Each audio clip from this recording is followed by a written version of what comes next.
दिगंबरा दिगंबरा श्रीपाद वल्लभ दिगंबरा वाडी तालुका वैजनाथ परळी जिल्हा बीड अशी माझी परिस्थिती होती की म्हणजे लईच बिकट म्हणजे असे मालक दारू पिऊन यायचे आम्हाला बिन 11-12 दामटायचे बोका दामते कसं कोंबडे दामते कुणी कुंकडे जाऊन आम्ही उठून बसायचं बाईकवर मोठे बसू आणि मग असं सांगत म्हणले मलकापूरला जा तिथं महाराजांच्या आशीर्वादानं चांगलं होते म्हणून मी इथं आले महाराजाचा आशीर्वाद घेतला तिथून पुढचं असं चांगलं झालंय की मालकाची दारू नव्हती सुटली मी महाराजाला घरानं सुद्धा सांगितलं नव्हतं नुसतं दर्शन घेऊन घेतले आणि आशीर्वाद घेतला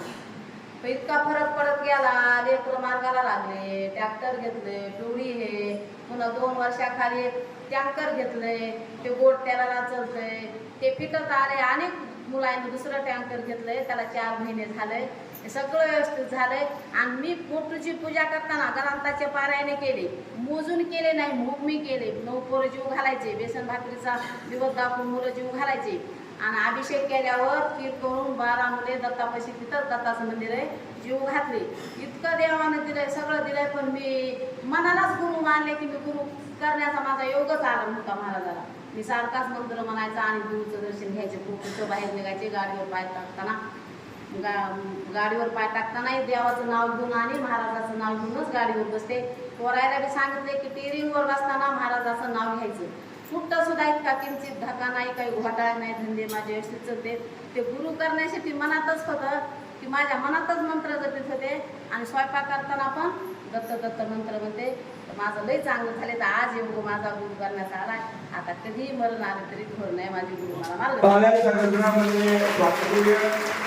असा भाव असावा लागतो दयामणी जैसा भाव तैसा येई अनुभव काकू सांगताय आज खूप बेकार होतं खूप वाईट होतं आणि असे ह्या पहिल्यांदा अनुभव सांगतात असं नाही लाखो लोक आहेत की जे सांगतायत माझं इतकं वाईट होतं की आता इथं आलं तर इतकं चांगलं झालंय की आज माझ्या घरी सोन्याचा करून निघतो